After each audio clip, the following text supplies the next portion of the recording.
So I didn't always make my living from music. For about the 5 years after graduating from an upstanding liberal arts university, this was my day job. I was a self-employed living statue called the 8-Foot Bride, and I love telling people I did this for a job because everybody always wants to know who are these freaks in real life. Hello.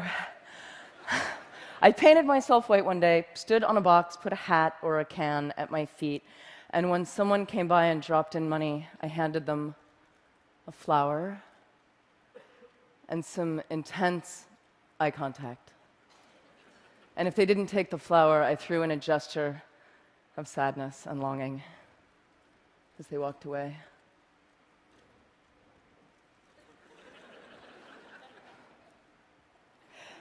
So I had the most profound encounters with people, especially lonely people who looked like they hadn't talked to anyone in weeks. And we would get this beautiful moment of prolonged eye contact being allowed in a city street, and we would sort of fall in love a little bit. And my eyes would say, "Thank you, I see you." And their eyes would say, "Nobody ever sees me. Thank you." And I would get harassed. Sometimes people would yell at me from their passing cars, "Get a job!" And I'd be like, "This is my job." But it hurt because it made me fear that I was somehow doing something unjob-like and unfair, shameful. I had no idea how perfect a real education I was getting for the music business on this box. And for the economists out there, you may be interested to know I actually made a pretty predictable income, which was shocking to me given I had no regular customers, but pretty much $60 on a Tuesday, $90 on a Friday. It was consistent. And meanwhile, I was touring locally and playing in nightclubs with my band, the Dresden Dolls. This was me on piano, a genius drummer. I wrote the songs. And eventually, we started making enough money that I could quit being a statue. And as we started touring, I really didn't want to lose this sense of direct connection with people because I loved it. So after all of our shows, we would sign autographs and hug fans and hang out and talk to people.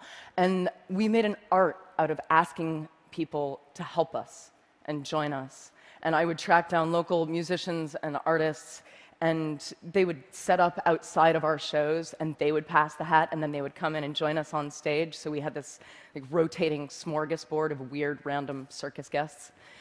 And then Twitter came along and made things even more magic because I could ask instantly for anything, anywhere. So I would need a piano to practice on, and an hour later, I would be at a fan's house. This is in London. People would bring home-cooked food to us all over the world backstage and feed us and eat with us. This is in Seattle. Fans who worked in museums and stores and any kind of public space would wave their hands if I would decide to do a last-minute spontaneous free gig. This is a library in Auckland. On Saturday, I tweeted for this crate and hat because I did not want to schlep them from the East Coast, and they showed up care of this dude, Chris from Newport Beach, who says hello. I once tweeted, "Where in Melbourne can I buy a neti pot?" And a nurse from a hospital drove one right at that moment to the cafe I was in, and I bought her a smoothie, and we sat there talking about nursing and death. And I love this kind of random closeness, which is lucky because I do a lot of couch surfing. In mansions where everyone on my crew gets their own room, but there's no wireless, and in punk squats, everyone on the floor in one room with no toilets, but with wireless, clearly making it the better option. My crew once pulled our van up to a really poor Miami neighborhood, and we found out that our couch surfing host for the night was an 18-year-old girl still living at home, and her family were all undocumented immigrants from Honduras. And that night, her whole family took the couches, and she slept together with her mom so that we could take their beds. And I lay there thinking, these people have so little. Is this fair? And in the morning, her mom taught us how to try to make tortillas and wanted to give me a Bible. And she took me aside and she said to me in her broken English, "Your music has helped my daughter so much. Thank you for staying here. We're all so grateful." And I thought, this is fair. This is this. A couple months later, I was in Manhattan, and I tweeted for a crash pad, and at midnight, I'm ringing a doorbell on the Lower East Side, and it occurs to me, I've never actually done this alone. I've always been with my band or my crew. Is this what stupid people do? Is this how stupid people die? And before I can change my mind, the door busts open. She's an artist. He's a financial blogger for Reuters.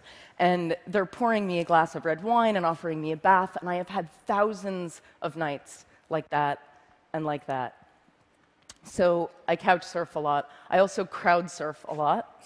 I maintain couch surfing and crowd surfing are basically the same thing. You're falling into the audience, and you're trusting each other. I once asked an opening band of mine if they wanted to go out into the crowd and pass the hat to get themselves some extra money, something that I did a lot. And as usual, the band was psyched, but there was this one guy in the band who told me he just couldn't bring himself to go out there. It felt too much like begging to stand there with the hat. And I recognized his fear of, is this fair? And get a job. And meanwhile, my band is becoming bigger and bigger. We sign with a major label. And our music is a cross between punk and cabaret. It's not for everybody. But, well, maybe it's for you. We sign, and there's all this hype leading up to our next record. And it comes out, and it sells about 25,000 copies in the first few weeks. And the label considers this a failure. And I was like, 25,000, isn't that a lot? They were like, no, the sales are going down. It's a failure. And they walk off. Right at the same time, I'm signing and hugging after a gig, and a guy comes up to me and hands me a $10 bill. And he says, "I'm sorry, I burned your CD from a friend." But I read your blog. I know you hate your label. I just want you to have this money. And this starts happening all the time. I become the hat after my own gigs, but I have to physically stand there and take the help from people. And unlike the guy in the opening band, I've actually had a lot of practice standing there. Thank you. And this is the moment I decide I'm just going to give away my music for free online whenever possible. So it's like Metallica over here, Napster, bad, Amanda Palmer over here. And I'm going to encourage torrenting, downloading, sharing, but I'm going to ask for help because I saw it work on the street. So I fought my way off my label, and for my next project with my new band, the Grand Theft Orchestra, I turned to crowdfunding. And I fell into those thousands of connections that I'd made, and I asked my crowd to catch me. And the goal was $100,000. My fans backed me at nearly 1.2 million, which was the biggest music crowdfunding project to date. And you can see how many people it is. It's about 25,000 people. And the media asked, "Amanda, the music business is tanking and you encourage piracy. How do you make all these people pay for music?" And the real answer is, I didn't make them. I asked them. And through the very act of asking people, I'd connected with them. And when you connect with them, people want to help you. It's kind of counterintuitive for a lot of artists. They don't want to ask for things, but it's not easy. It's not easy to ask. And a lot of artists have a problem with this. Asking makes you vulnerable. And I got a lot of criticism online after my Kickstarter went big for continuing my crazy crowdsourcing practices, specifically for asking musicians who are fans if they wanted to join us on stage for a few songs in exchange for love and tickets and beer. And this was a doctored image that went up of me on a website. And this hurt in a really familiar way. And people saying, "You're not allowed anymore to ask for that kind of help," really reminded me of the people in their cars yelling, "Get a job." Because they weren't with us on the sidewalk, and they couldn't see the exchange that was happening between me and my crowd, an exchange that was very fair to us, but alien to them. So this is slightly not safe for work. This is my Kickstarter backer party in Berlin. At the end of the night, I stripped and let everyone draw on me. Now, let me tell you, if you want to experience the visceral feeling of trusting strangers, I recommend this, especially if those strangers are drunk German people. This was a ninja master level fan connection, because what I was really saying here was, I trust you this much. Should I? Show me. For most of human history, musicians, artists, they've been part of the community. Connectors and openers, not untouchable stars. Celebrity is about a lot of people loving you from a distance. But the internet and the content that we're freely able to share on it are taking us back. It's about a few people loving you up close, and about those people being enough. So a lot of people are confused by the idea of no hard sticker price. They see it as an unpredictable risk. But the things I've done, the Kickstarter, the street, the doorbell, I don't see these things as risk. I see them as trust.